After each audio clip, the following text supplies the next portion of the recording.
음악은 따로 들려드립니다. 말로만 하는 음악 이야기. 오늘은 테너 색소포니스트 덱스터 고든. 덱스터 고든이 1923년생이시니까 23년생. 90년도에 돌아가셨는데 이제 내년이면 탄생 100주년. 비밥 1세대잖아요. 그렇죠. 그러니까 그러니까 재즈를 갖다가 그냥 만든 찰리 파커, 디지 길레스피와 함께 재즈를 만든 오늘날 우리가 재즈라고 부르는 재즈를 만든 그렇죠. 모던 재즈의 시작점에 같이 있었고 빌리 엑스타인 밴드에서 찰리 파커와 디지 길레스피한테서 비밥 언어를 받아들이고 그들보다 나이는 조금 많지만 그거를 충분히 활용해서 90년도에 돌아가실 때까지 아주 멋진 재즈 인생을 사셨던 분이죠. 이분의 연주는 세 가지로 저는 이렇게 특징 지어질 수 있다고 생각하는데 톤, 리듬 감각, 특유의 즉흥 연주. 데뷔 때부터 돌아가실 때까지 되게 남성적이고 호방한 톤을 갖고 있고 거칠진 않아 근데. 예. 그리고 이제 그런 말들을 하는데 박자에서 약간 뒤처지는 그런 음을 내뱉는 그런 독특한 리듬 감각이 있다고 하고 즉흥 연주에 있어서 굉장히 그 능수능란하고 그 여러 가지 다른 음악들을 차용해서 그거를 애드립식으로 섞어 넣는 그의 그 특징적인 즉흥 연주 뭐 이런 게 이제 특징이라고 하는데요. 비밥 시대부터 모던 재즈를 거쳐서 1980년대까지 돌아가실 때까지 아주 멋진 재즈 인생을 사셨고 저한테 이분은 굉장히 멋쟁이라는 키가 한 198에 굉장히 옷도 잘 입으셔갖고 마일스 데이비스가 패션 감각에 있어서는 재즈 뮤지션 중에 나 인정한다 뭐 이런 말도 했다고 하고. 그러니까 마일스 데이비스가 그 잘 본 거잖아. 그러니까 라운드 미드나잇 영화. 그렇죠. 86년도 영화죠. 영화 주인공으로 아카데미상 후보까지 올라갔잖아요. 그렇죠. 재즈 뮤지션 중에 그런 재즈 뮤지션 없어. 그러니까 영화 주인공으로 그러게요. 주연 배우로. 그러니까 마일스 데이비스가 잘 본 거지. 그리고 실제로 굉장히 매너도 세련된 그러한 멋쟁이셨다고 하고요. 무라카미 하루키가 이렇게 얘기했대요.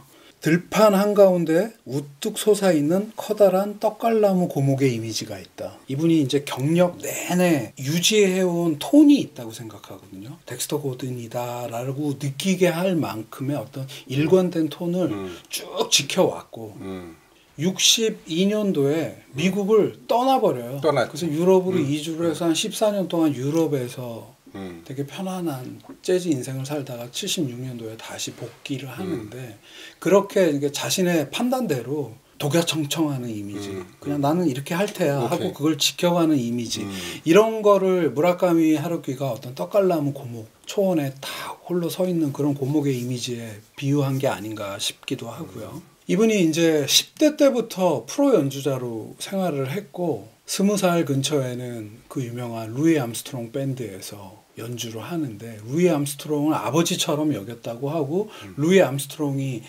그의 밴드를 덱스터 고든이 떠난다고 했을 때 급료 올려줄 테니까 제발 가지마 나랑 같이 하자 그랬는데 그 당시 20대가 넘긴 1944년에 이분은 비밥의 언어를 받아들이고 47년도에 색소포니스트 또 워델 그레이라는 분과 함께 배틀을 하는 연주들이 있는데 그 연주를 들어보면은 와 이거 굉장히 새로운 비밥이 시작이 됐고 그거를 나의 음악이야 하고 동료들과 함께 막 이렇게 몰아가는 그런 아주 멋진 모습도 볼 수 있고요.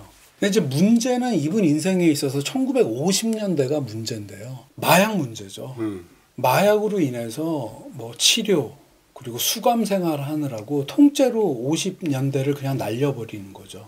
20대 중반부터 30대 중반까지를 날려버리고 1960년 정도에 다시 이제 재즈 씬으로 돌아오게 되는데 오늘 제가 고른 4장의 앨범이 1960년도에 재즈판에 돌아오면서 블루너트와 계약을 하면서 4장의 앨범을 1, 2년 사이에 몰아서 내면서 재즈 씬으로 복귀를 하게 되는데 어떤 평론가가 이렇게 표현을 하더라고요. 덱스터 고든의 뉴욕 르네상스다. 1960년도 10월 달에 처음 복귀를 하게 되는데 그때는 재즈랜드라는 마이너 레이블에서 앨범 제목이 이래요. The Resurgence of Dexter Gordon. 덱스터 고든의 재기, 부활 이런 앨범을 통해서 내고 그 다음 달에 11월 달에 블루노트와 계약을 하게 되는데 블루노트와 계약을 하고 첫 번째 앨범은 그 다음해인 61년도 5월에 녹음을 하게 되는데 앨범 제목이 Doing Alright이라는 앨범이고요.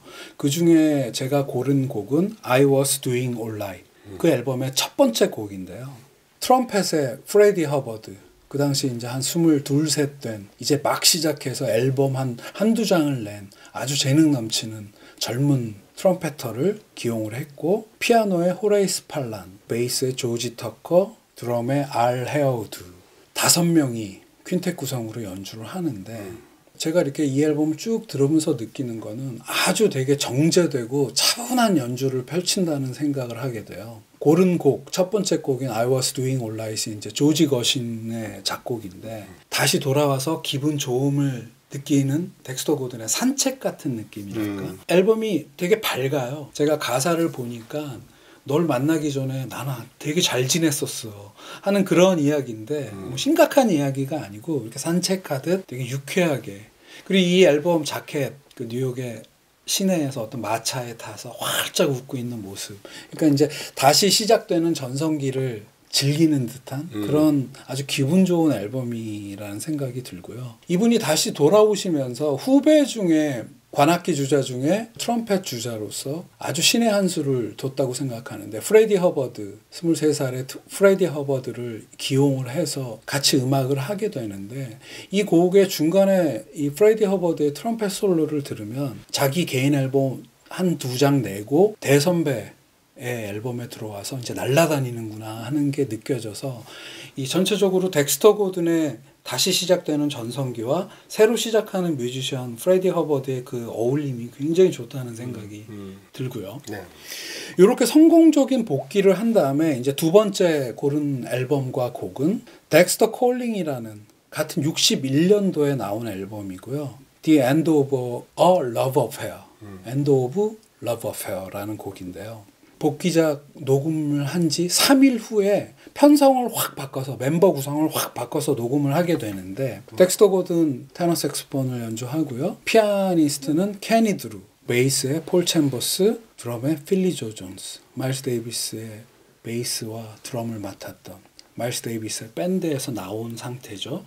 이 두 분의 베이스와 드럼의 케니 드루 라는 재능 있는 피아니스트를 써서 쿼텟 앨범을 내게 되는데 최강의 리듬 섹션에서 그냥 이제 이렇게 뭐 전체적으로 앨범이 아주 스윙감이 좋은데 이 앨범도 역시 자켓이 그 공중전화 박스 안에 이렇게 들어가 있는 그린톤에 아주 활짝 웃는 이 덱스터 고든의 모습이 보이는데 전체적으로 너무너무 기분이 좋은 앨범이어서 그 중에 또 The End of a Love Affair라는 곡은 이게 앞곡을 제가 그 I Was Doing Alright이라는 곡을 산책이라고 표현을 했는데 비유를 했는데 제 생각에 이 곡은 그거보다 조금 템포가 빠른 가볍게 러닝하는 기분이랄까 그 중간중간 들어보면은 이 테너 색소폰의 어떤 톤이나 이런 것들을 완급을 조절하는 게 느껴지거든요. 그래서 이제 이미 자신의 음악을 이제 완전히 완성해가고 즐기기 시작하는구나 하는 게 느껴져서 그 4장의 오늘 소개하는 앨범 중에 맛깔나는 앨범이 아닌가 하는 생각이 들고요. 다음 소개할 앨범은 덱스터 고든의 가장 높은 점수를 받고 많은 팬들을 가진 앨범이죠. 앨범 이름은 Go. 1962년 앨범이고요.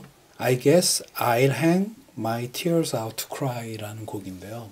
재즈 스탠다드 중에 스탠다드. 예, 뭐 프랭크 시나트라가 아주 멋지게 노래를 해서 저는 개인적으로 굉장히 좋아하는 곡인데 다이애나 크롤이 했죠. 예. 퀴트 나잇에서 그 앨범에서 불렀거든요. 정말 잘 불렀고 세라본 꽃도 정말 좋고. 아주 이게 40년대 44년인가 발표된 곡인데 네. 이 보컬 곡으로도 정말 좋고 덱스터 고든 연주는 김 감독이 자료 보내줘 갖고서 저는 처음 들었어요. 네. 이번에 이겁니다. 보컬 곡만 아니고 야 정말 좋더라고. 그러니까 이제 블루노트랑 계약해서 세 번째 앨범인데 62년 8월 달에 녹음을 했고요. 역시 쿼텟 구성인데 피아니스트의 소니 클락, 베이시스트의 버치 워렌, 그리고 드럼에 빌리 히긴스. 그러니까 첫 곡이 치즈케이크라는 곡인데 이분이 이제 향후 유럽으로 가서도 무조건 공연할 때 자신의 대표곡처럼 연주하는 곡인데 치즈케이크란 곡이 굉장히 빠르게 스윙하는 곡인데 그 다음 곡으로 I guess I'll hang my tears out to cry라는 발라드를 연주를 하는데 참 좋죠. 그냥 아주 그러니까 이분이 이제 조금 이따 얘기를 하게 되겠지만 이 62년도 8월 달에 녹음을 하고 가을에 유럽에 이제 여행을 가게 되고 거기서 이제 유럽으로 떠나야 되겠다 마음을 먹는데 그 다음에 유럽에서 연주를 할 때 일관되게 유지하는 그 호방한 톤이 이 발라드에서 예견이 되고 있지 않나 하는 개인 뇌피셜이 있는데 중간에 그 테너 색소폰의 그 중후하고 아주 차분하고 멋진 톤에 아주 걸맞는 새색시 같은 피아노가 또 피아노 솔로가 제가 좋아하는 소니 클락이 또 멋지게 연주를 하고요. 요 소니 클락, 버치 워렌, 빌리 히긴스와의 이 리듬 섹션과의 아주 찰떡궁합이 아주 덱스터 고든의 고는 처음에 치즈케이크부터 마지막 곡까지 그냥 이렇게 틀어놓으면 쭉 듣게 되는 그런 많지 않은 앨범 중에 하나가 아닌가 해서 아주 강추드리는 연주이고요. 이 고라는 앨범을 62년 8월에 녹음했다고 했는데 8월 20 며칠인데 그 바로 3일 후에 녹음한 앨범이라고 하는데 A Swinging Affair라는 당연히 62년에 같이 나온 앨범이고요.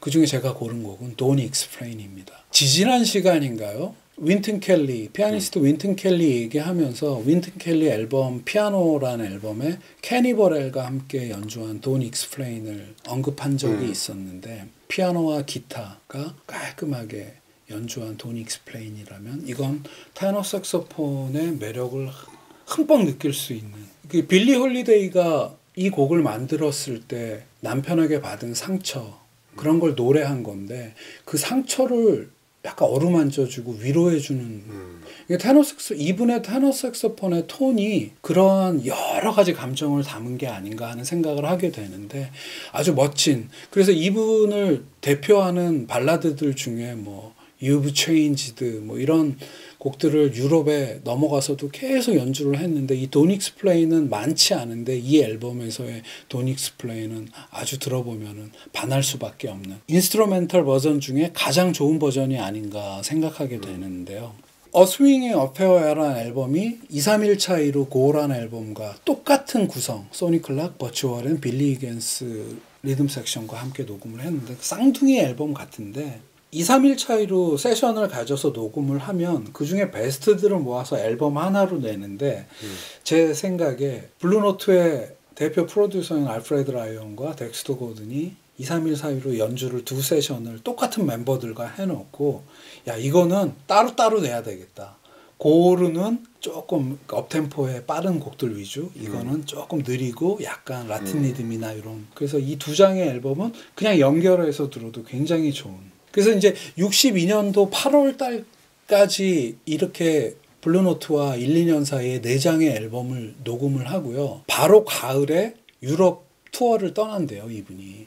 근데 그 유럽 투어에서 이분한테 심경의 변화가 온 모양이에요. 많은 재즈 뮤지션들이 유럽으로 떠난 이유와 같은 이유겠죠. 그러니까 사람 대접받는 예. 유럽에서의 환대, 재즈라는 음악에 대한 어떤 편견 없이 재즈라는 음악을 그대로 받아들여주는 그런 그리고 인종차별 전혀 없는 건 아니지만 미국에 비하면 없다고도 말할 수 있는 그런 거가 아니었나. 그리고 대중예술로서 이 재즈 뮤지션을 환대하는 그런 모습에 반했겠죠. 그래서 처음에 프랑스로 가갖고 투어를 다니면서 하다가 68년도 정도부터는 덴마크에 아예 정착을 해서 여러 뮤지션들과 아주 멋진 40대를 보내게 되고 76년도에 다시 미국으로 돌아올 때까지 14년간 유럽에서 아주 편안한 재즈 인생을 사시게 되죠. 그러니까 예. 76년에 와가지고선 브리즈뱅가드에서 앨범 냈잖아요. 네, 그렇죠. 그게 호평을 받아서 그러니까 다시 자리매김을 했지 미국 내에서도. 그러니까 다시 와서 살아. 그래가지고 그래서 그러니까 그 공연 빌리지 뱅가드 공연이 계기가 됐다고 그러더라고요. 그렇죠. 즐기는 얘기. 예.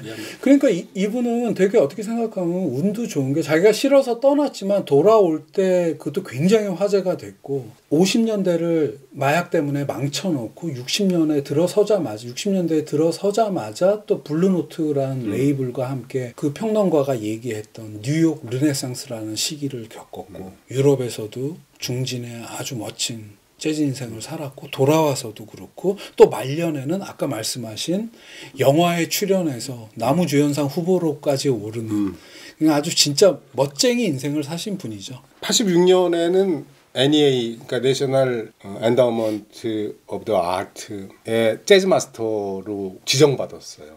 86년에. 자, 이렇게 해서 50년대 약물 중독으로 흔들리긴 했지만 60년에 복귀해서 부활이라는 표현까지 쓰고 르네상스를 다시 이뤘다는 표현까지 쓰게 된 그 덱스터 고든의 블루노트와 함께한 4장의 앨범 소개 여기서 마치겠습니다. 네. 고맙습니다.